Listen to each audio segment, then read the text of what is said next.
Welcome to a noob's guide to Balthasar Gelt. This is Balthasar Gelt, Supreme Patriarch of the Colleges of Magic, Master of the Lore of Metal, Arcane Advisor to Emperor Karl Franz, and the greatest wizard of our age. If you don't count Dumbledore, Gandalf, Merlin, Orko, the Wizard of Oz, or even Fred Savage. The background of Balthasar Gelt, the master magician with the Midas touch, is shrouded in mystery. Nobody cared who he was until he put on the mask. Most wizards think of the winds of magic as their ally, but they merely adopted it. Gelt was born in it. Molded by it. Based purely on internet memes, his story begins after spending a tour of duty dodging arrows in the jungles of Viet Koresh. Welcome to Astaria, gentlemen! But he first pops into the records of Warhammer as he steps off a merchant ship in Marienburg, having bought passage from ports unknown with gold transmuted from lead ingots, leaving a very pissed off sea captain in his wake.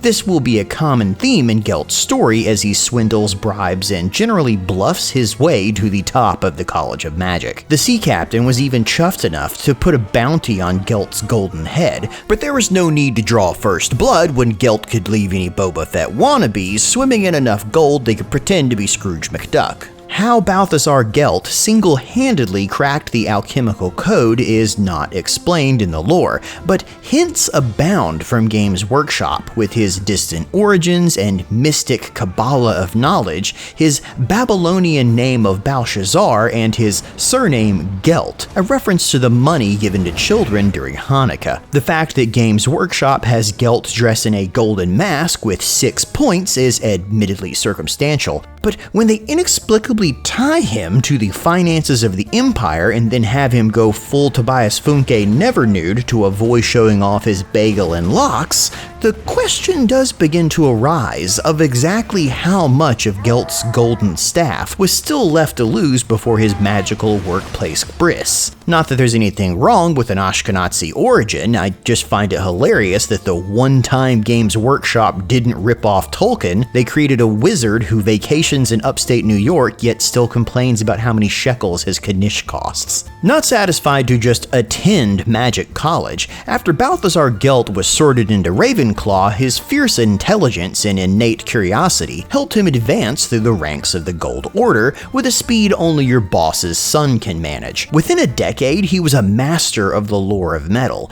and the youngest ever Patriarch of the Golden College.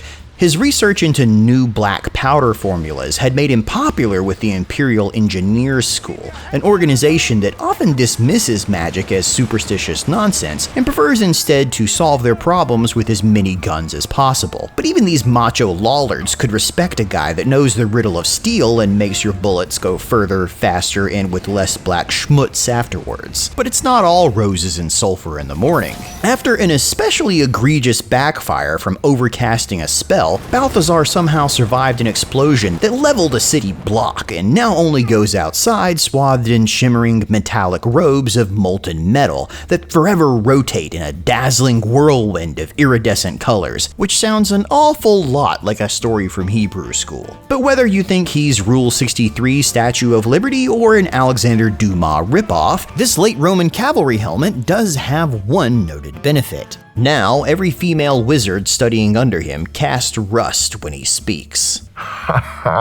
Your infantile jest on iron oxide amuses me. For those not blessed with my intellect, the preceding implied my voice alone conjures forth moisture in feminine practitioners of the lore of metal. What Gelt really looks like now under all that gilding is frankly anyone's guess. He's either blinged out like a dead Bond girl, or looks like what happens when you ask Khal Drogo for a golden crown. Regardless, the accident certainly didn't dampen Gelt's determination to succeed. At the next magical Weten-Yemut, as is the custom of enlightened men, the 8 magical schools each chose a representative to beat each other senseless in a duel for overlordship of the entire college. The Hall of Duels is a wizarding UFC fight pit, where every 8 years, the colleges of magic fight to crown a new supreme patriarch. Light, celestial, gold, jade, amber, gray, amethyst, And the one that actually wins every time, bright,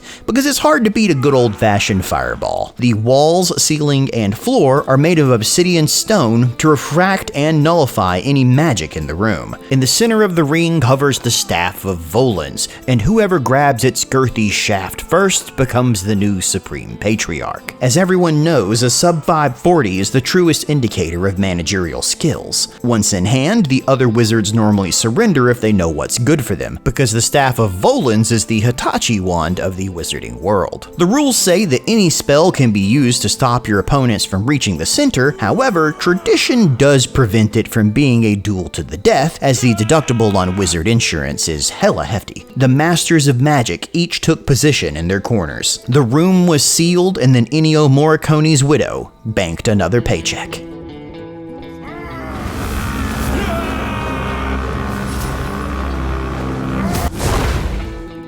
Nobody actually knows the details of what happened next, but Gelt walked out unscathed afterwards as the new Sorcerer Supreme. Nobody else died or even looked remotely singed, and everyone's bank managers bought Jaguars afterwards. Since that day, the new Supreme Patriarch has appeared on battlefields across the Empire, soaring over the heads of Imperial soldiers on his Pegasus, Quicksilver. The men below believe that with a single gesture, Balthasar Gelt can transform his enemies into lifeless golden statues, or turn their bones into molten iron. And with such powers on their side, their belief in Balthasar Gelt has secured many victories for the Empire. But one look at the spells in Total War Warhammer and you'll see the truth. Every one of Balthasar Gelt's abilities can be attributed to a firm understanding of science and the human psyche. His patented transmutation sounds a lot like electroplating, and most of his battles seem to be won with a firm application of faith and gunpowder. Even his trademark move,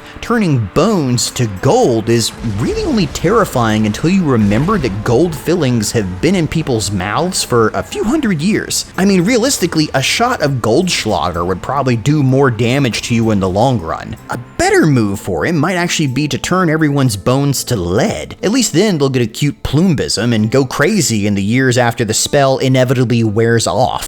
The true power of the Supreme Patriarch lies in its power to influence the leader of the Empire of Man, Karl Franz. Though being an advisor to the Empire is a lot like an episode of the game show Family Feud, except when Gelt does a survey of 15 elector counts to find out what it would take for them to join the Empire, the answer is still booze and your naked grandmother. As the elector counts would all prefer to just send endless waves of troops into the meat grinder and fall victim to one of the classic blunders, the most famous of which is never to get involved in a land war in Asia, second only to polishing Gelt's helmet without asking first. But the Supreme Patriarch will have none of it while he's around. It's telling that Gelt's most successful mission was when Emperor Karl Franz asked him to go full Rambo and avert a civil war with the aggressive Elector Count of Nordland, not by swooping in to rain hot lead from the skies on anyone in his way, but by going on a lone wolf stealth mission to Castle Salzenmund to transform all their gold into lead. Gelt was able to end the war without a single shot fired. As a faction leader in-game, Balthasar Gelt brings an array of bonuses that would make any Imperial captain smile, providing a blanket armor increase to every soldier, which especially benefits lightly armored state troops, and couple that with a bonus to artillery damage, and the army of the Golden Order is set to shock and awe anyone they encounter. Just get a nice thick wall of infantry, put gunners on the wings, and then call in your Gelt air support to rain down hellfire and reduce 100 square acres of jungle to a state that would make Richard Attenborough weep. The lore of metal features excellent buffs and debuffs, and Gelt's reductions in casting time and cost make it downright deadly, letting him glass Illustrian Hillside and still bring his boys back home again to talk about it. As Gelt has reduced upkeep for battle wizards, you may be tempted to bring an all-wizard army, but as Gelt requires more soft micro than Gates' build, you're better off bringing a second wizard as a mana battery, as Gelt chugs through it faster than Smirnoff at a sorority social. Whichever way you build him, Gelt is a powerhouse wizard with faster than average flying speed and the ability to deal out rapid AoE damage, while raining buffs and debuffs onto anyone below he deems worthy of his golden shower, so he'd better stay hydrated, as Total War Warhammer starts Gelt on the southern border of the Empire, sent by Emperor Karl Franz to a long-destroyed backwater called Solund, where Gelt is tasked with manning the border and resurrecting the country, and this mission will take every trick up Gelt's shiny sleeves, as your early game will be a Sasha Grey special starring greenskins, vampire counts, and any elector count too big for their britches. So show them who wields the superior element. Knock them all back down to size. Call in napalm strikes on the VC and gain enough influence to confederate the Empire in the name of Sigmar, Karl Franz, and especially Balthasar Gelt. If you have any fun ideas for the next Noob's Guide, make sure to leave them in the comments below. If you'd like to help in their production, you can always join the channel and become one of its active patrons. This video wouldn't have been possible without help from Waka Waka 3000 of the GCCM mod team, which adds new maps to Warhammer 2. So check them out on the Steam Workshop, and as always, thanks for watching.